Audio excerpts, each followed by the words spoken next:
शब्दों के जरिए कोई मनचाही चीज कैसे हासिल करें? इसी सवाल का जवाब देते हुए एरिस्टोटल ने 2000 साल पहले ट्रीटिस ऑन रेटरिक पेश की। एरिस्टोटल के मुताबिक रेटरिक वो कला है जिसके जरिए किसी को आपकी बात पर विश्वास दिलाया जाता है, और आज हम इसे संवाद के हर रूप में देखते हैं। एरिस्टोटल ने बोलने पर ज्यादा ध्यान दिया और 3 तरह के भाषणों की बात की। फॉरेंसिक या जुडिशियल रेटरिक में तथ्य और पहले से सिद्ध विचार रखे जाते हैं। किसी क्राइम सीन के इन्वेस्टिगेटर की तरह एपिडेक्टिक या डेमोन्स्ट्रेटिव रेटरिक में मौजूदा हालात बयान किए जाते हैं, जैसे वेडिंग स्पीच में। लेकिन बदलाव लाने का सही तरीका है डेलिबरेटिव रेटरिक, जिसे सिम्बोलेटिकॉन कहते हैं। अतीत या वर्तमान की बजाय डेलिबरेटिव रेटरिक में भविष्य की बात की जाती है।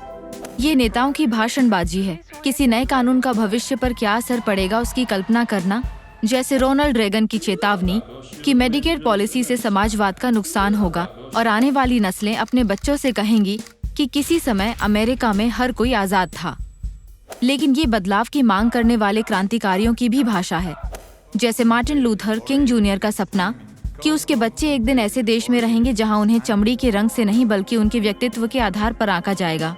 दोनों सूरतों में वक्ता श्रोताओं के सामने भविष्य की तस्वीर पेश करता है और उसे हासिल करने या उससे बचने की मांग रखता है। पर भविष्य की बात करने के अलावा एक अच्छा डेलिबरेटिव रेटरिक कैसा होना चाहिए? एरिस्टोटल के मुताबिक किसी की सहमति पाने के 3 तरीके हैं: ईथोस, लोगोस और पैथोस। ईथोस में आप बताते हैं कि लोग आप पर क्यों भरोसा करें। यूएस कांग्रेस को संबोधित करते हुए विंस्टन चर्चिल ने कहा था, मैं अपने पूरे जीवन में विशेषाधिकार और एकाधिकार के खिलाफ अटलांटिक के दोनों ओर बहने वाली लहरों के साथ पूर्ण सामंजस्य में रहा हूँ, ताकि ये बता सकें कि वो लोकतंत्र के प्रति प्रतिबद्ध हैं। उनसे भी पहले कवि आर्कायस की वकालत करते हुए रोमन सलाहकार सिसरो ने खुद को एक समझदार और कुशल पॉलिटिशियन बताने के लिए कहा।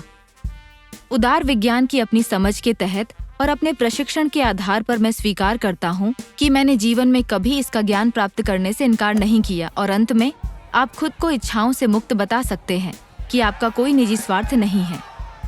लोगोस में तर्क और विवेक इस्तेमाल होते हैं। इसमें कुछ रेटरिक यंत्र शामिल हैं, जैसे तुलना करना, मिसाल देना और शोध या आंकड़ों पर आधारित तथ्य रखना। पर बात सिर्फ तथ्यों या आंकड़ों की नहीं है।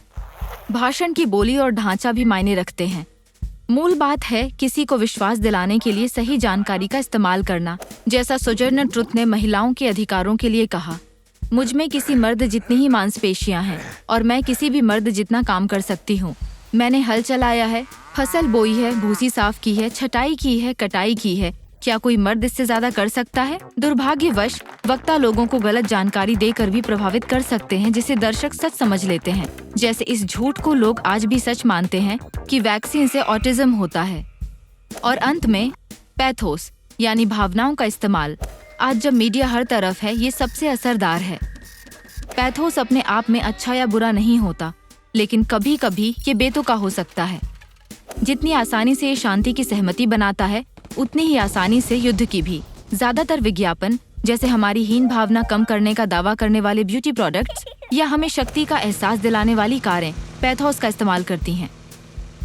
एरिस्टोटल के रेटरिक नुस्खे आज भी बहुत शक्तिशाली हैं, लेकिन कौन सा वाला इस्तेमाल करना चाहिए ये निर्भर करता है आपके श्रोताओं और आपके उद्देश्य पर, और साथ ही समय और स्थान पर भी। और उतना ही जरूरी है ये समझना कि आपको फुसलाने के लिए इनमें से कौन सा नुस्खा इस्तेमाल हो रहा है। सीखते रहना चाहते हैं? अपने ज्ञान को चुनौती देने के लिए या अनजान चीजों को नए सिरे से जानने के लिए हमारे वीडियोस देखते रहें, सब्सक्राइब करें और उत्सुकता बनाए रखें।